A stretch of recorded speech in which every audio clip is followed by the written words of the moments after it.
So there are 10 primary topics of Srimad Bhagavatam.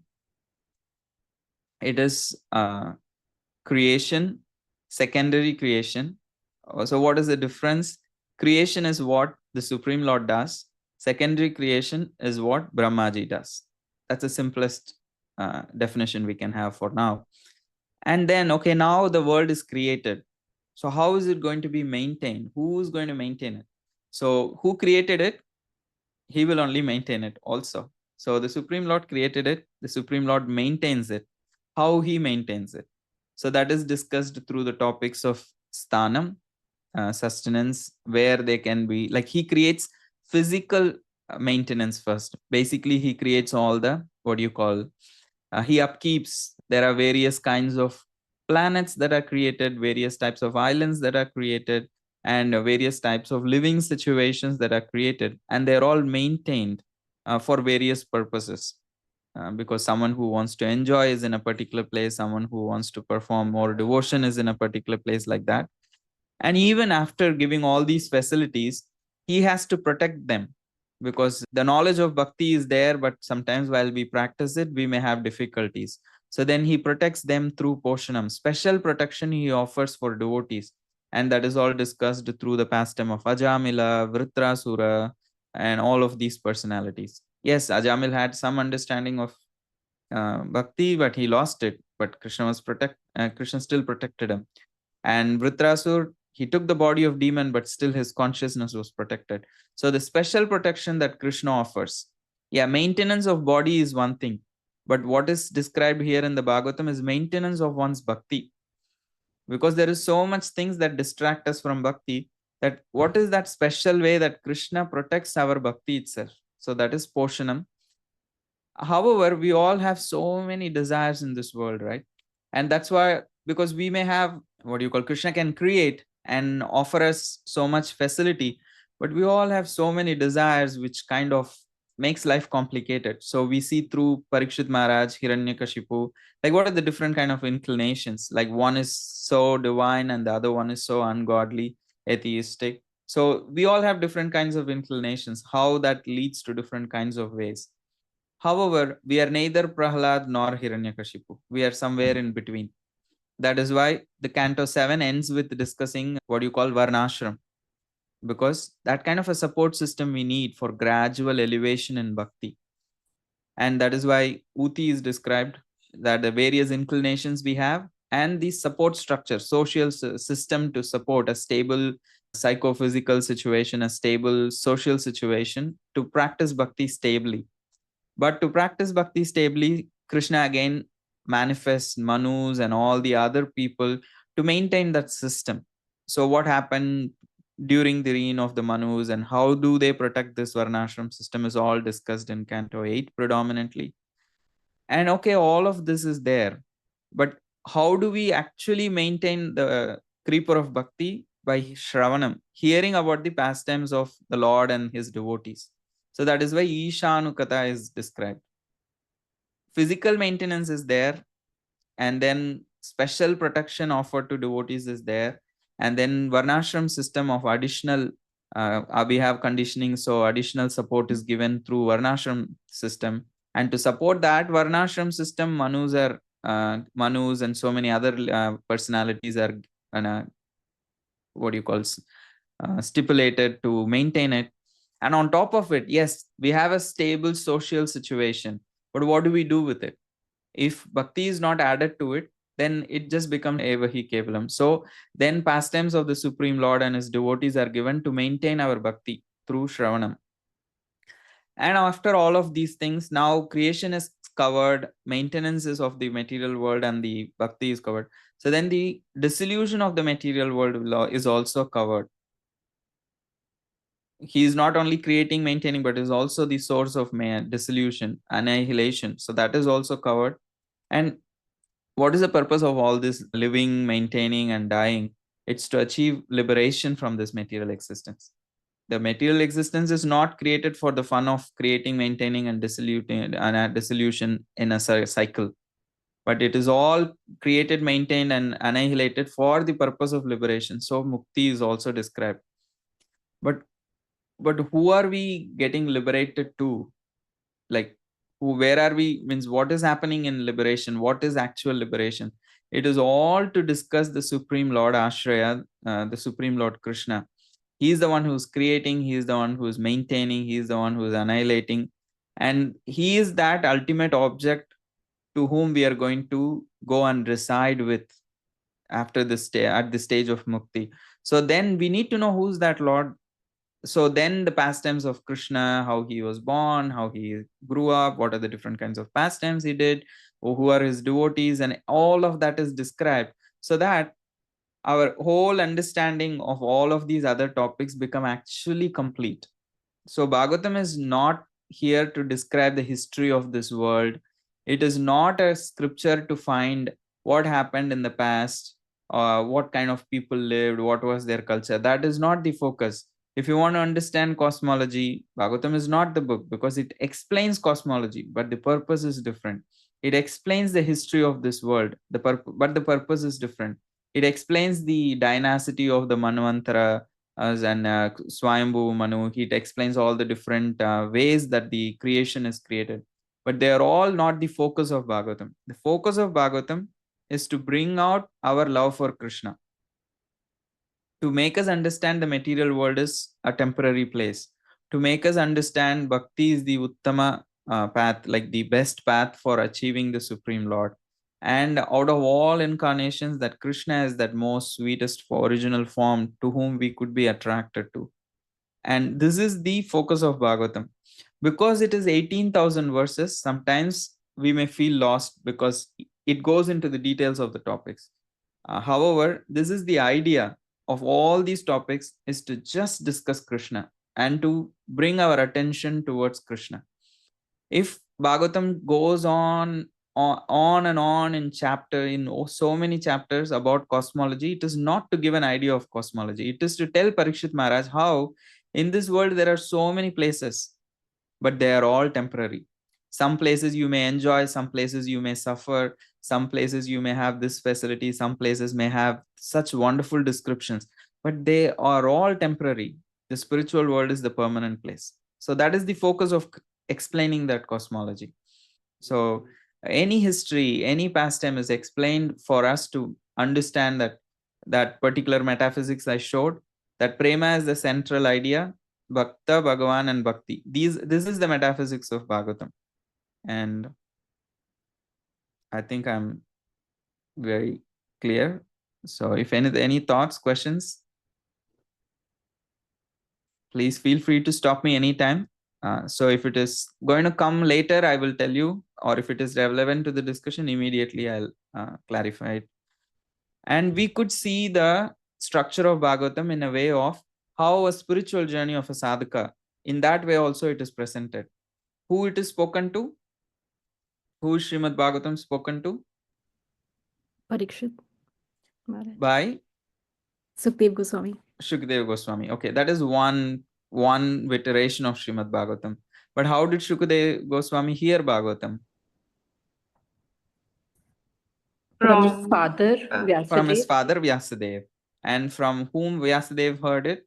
And also, who's speaking here in the actual Bhagavatam version that we have? Vyasadeva has presented the conversation between the Shaunakadi rishis and the Suta Goswami. So, Shaunakadi rishis and Parikshit Maharaj, they are the prototype of a sadhaka. See, Parikshit Maharaj is going to die in 7 days. So, he represents someone who is eager to know about Krishna but does not know. So, of course, he is just playing the part. He is a great devotee. Still, he is asking questions. Okay, I don't know anything about life. Then that's how the Bhagavatam starts and handholds. Shukadev Goswami is speaking the whole Bhagavatam to help Parikshit Maharaj to achieve perfection in 7 days.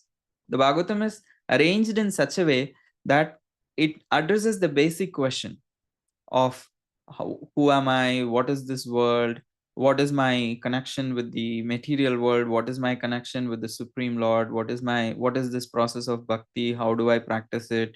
All of these topics of sambandha is all discussed in the beginning cantos. So how the world is created. So then it just blows our mind. oh my God, the world is so big. I'm so small. We all have such a huge ego. So we all think we are the center of the world. So then Bhagavatam just, what do you call, like punctures that balloon. Oh, you think so great. You're so great. Okay. You understand how big the world is. So then it gives a description of the universe in such a fantastic way that we feel like, oh my God, I'm like, who am I? What is happening? Like you just feel lost. And if you feel lost, that is the purpose that Bhagavatam wants to create, actually, to create desperation in our heart, to make, my God, I need to take shelter of bhakti. So if you feel like little lost reading the initial stages of Bhagavatam, so Shukadeva Goswami is doing his job right, and you are going through the process of reading Bhagavatam. It is to make us feel so small and so insignificant. How big is the creation? Brahmaji is bewildered, and he is seeing and how the world is coming from Shirodakshaya Vishnu, and then Garbhodakshaya Vishnu, and then sorry, Karanodakshaya Vishnu, then Garbhodakshaya Vishnu, and Shirodakshaya Vishnu, then Brahmaji.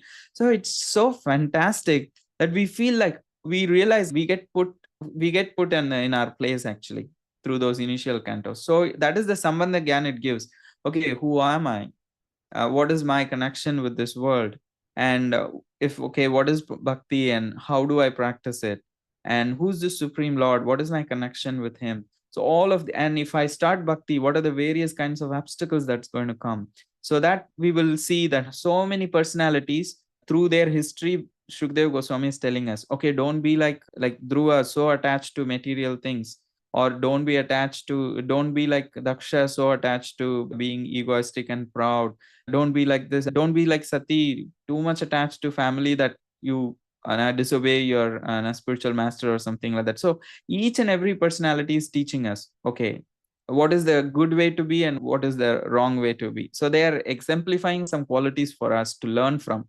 So we are not here, oh, let's discuss the pastime of Sati. Yes, the idea is to discuss the pastime, but the central theme is to make us understand that there are obstacles, that there are giving lessons to us, so that we can actually better our practice of bhakti. And then the various facilities created by the Supreme Lord and the protection that he offers, all that is given. The Sambandha Gyan is given. And then the more process knowledge about Abhideya is also given. Glories of bhakti. Special bhakti is how merciful, and how Krishna's special protection comes along with the practice of bhakti through the history of Ajamila, history of Vritrasura, and the, what do you call, history of Narada Muni, and all of these various personalities. We hear the glories of bhakti. Gajendra gets by being protected by the Lord, Ajamil being protected. So all of these things, the glories of bhakti, glories of devotees. Ambarish Maharaj, how forgiving he is, or how all these various personalities. And also Shukdev Goswami is choosing king after king to give example for Parikshit Maharaj, because he is a king. He is telling, okay, you think yourself as a king, see all these kings of the past.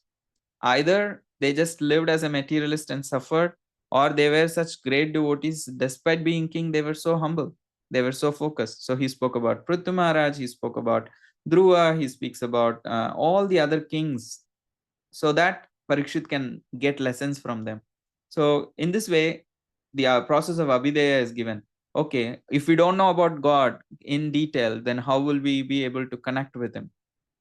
So then pastimes of Krishna, pastimes of various other incarnations of the Lord are described. And the Prayojan, the Supreme Lord about himself, is also described, because Krishna is the Prayojan, Krishna is the Sambandha, Krishna is the Abhideya.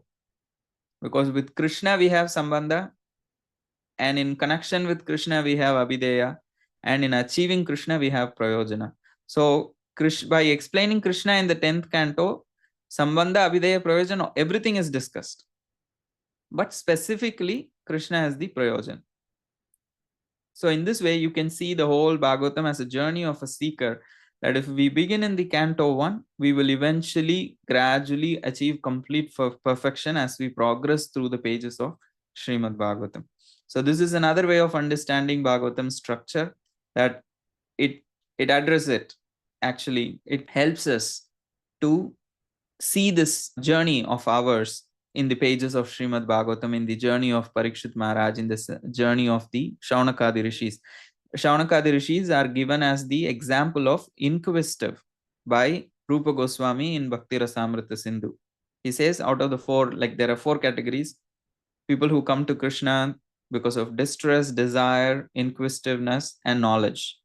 And Gajendra is one who is in distress, and Dhruv Maharaj is in one who is in desiring something. Shaunakadi rishis, they are inquisitive, and Sanakadi rishis, the four Kumaras, are one who is in knowledge. So the Shaunakadi rishis, who are an example of inquisitiveness, become pure devotees at the end of Bhagavatam. They have heard all Puranas. Imagine the amount of inquisitiveness you need to have to hear all Vedic literature. Sab Kam Chor Charke means they gave up everything. They came and sat in what do you call? They came and sat in what is the forest? Naimisharanya for years and years, and they heard all the Puranas, and still the fire of inquisitiveness did not go away. They asked, okay, Shuta Goswami, we heard that you went and got updated with Srimad Bhagavatam as the latest thing. So please explain to us.